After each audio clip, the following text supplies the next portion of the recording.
TU choose गर्नु अगाडि यो कुरा चाहिँ हजुरलाई थाहा पाउनुपर्छ। टियुमा एउटा बेरियर सिस्टम आउँछ। त्यो बेरियर सिस्टम भनेको अब के त केयुमा पनि हुन्छ कि हुँदैन त्यो थाहा भएन, तर टियुमा यो बेरियर सिस्टम भनेको एकदमै स्टुडेन्टको लागि स्ट्रेसफुल हो। त्यो बेरियर सिस्टम भनेको यो भन्दाखेरि फर्स्ट र सेकेन्ड इयरमा तपाईँहरूले ब्याक लगाउनु भएन।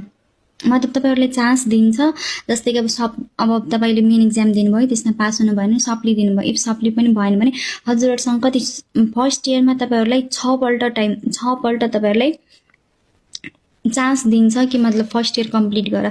इफ तपाईँले फर्स्ट इयर कम्प्लिट गर्नु भएन भने त ठिक छ, सेकेन्ड इयर पनि पढ्दै गर्नुहुन्छ, सेकेन्ड इयरको तपाईँले इक्जाम दिन पाउनुहुन्छ। इफ तपाईँले सेकेन्ड इयरमा इक्जाम दिनुभयो, 4 पल्ट त्यहाँ टाइम हुन्छ, सेकेन्ड इयरमा 4 पल्ट चान्स हुन्छ, त्यसमा तपाईँले पास गर्नुपर्छ।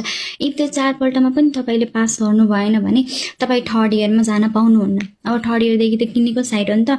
अब फर्स्ट इयरको तपाईँको कम्प्लिट छैन, सेकेन्ड इयरमा इफ तपाईँले इक्जाममा फेल हुनुभयो, पास हुनु भएन भने तपाईँहरूले थर्ड इयर जान पाउनुहुन्न। थर्ड इयरका साथीहरूले पढिरहेको हुन्छन्, तिनीहरू फोर्थ इयरमा फिफ्थ इयरमा पुग्छ, तपाईँ यहाँ सेकेन्ड इयरबाट थर्ड इयर जान पाउनु हुँदैन जबसम्म 4 पल्ट टाइम दिन्छ। इफ 4 पल्टमा तपाईँले गर्न सक्नुभयो भने त ठिक छ, तपाईँ पढ्न पाउनुहुन्छ third year fourth year. If तपाईँ फेल हुनुभयो भने तपाईँहरूलाई त्यो कलेज नै छोडेर जानुपर्छ। सेकेन्ड इयरमा इफ तपाईँले 4 पल्ट टाइम चान्स दिएको हुन्छ, इफ 4 पल्ट पनि तपाईँले पाउनु भएन भने, पास गर्न सक्नु भएन भने तपाईँले त्यो कलेजले राख्दैन, त्यो कलेजले तपाईँलाई निकालिदिन्छ। अब तपाईँले सेकेन्ड इयरसम्ममा त सब इन्स्टलमेन्ट पैसाहरू सब तपाईँले क्लियर गरिसक्नु भएको हुन्छ।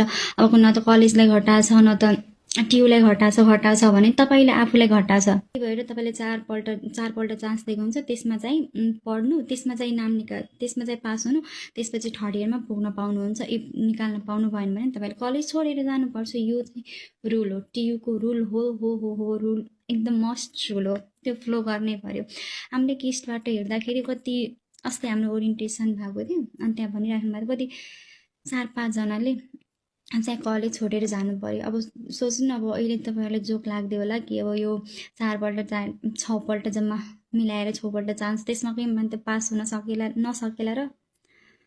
सो अब आएर थाहा पाउनुहुन्छ कि कतिको गाह्रो छ भनेर। सो फर्स्ट डे 1 देखि नै म त भन्छु, डे 1 देखि नै तपाईँहरूले पढ्नुभयो भने कतै केही प्रब्लम आउँदैन पढ्नु। र टियु चुज गर्नुभन्दा अगाडि यो कुरा चाहिँ थाहा पाउनु, यो बेरियर सिस्टम के हो भने, टियुको बेरियर सिस्टम के हो भने त्यो चाहिँ थाहा पाउनु। फर्स्ट इयरमा 6 पल्ट तपाईँले चान्स दिन्छ, सेकेन्ड इयरमा 4 पल्ट दिन्छ। इफ तपाईँले गर्न सक्नु कलेज छोडेर जानुपर्नु। इफ तपाईँले त्यो चान्सभित्रै तपाईँले पास हुनुभयो भने तपाईँले थर्ड इयरमा चले जान पाइयो। सो टियुको यो बेरियर सिस्टममा ध्यानमा राखी तपाईँहरूले कलेज सिलेक्ट गर्नु होला। So by by.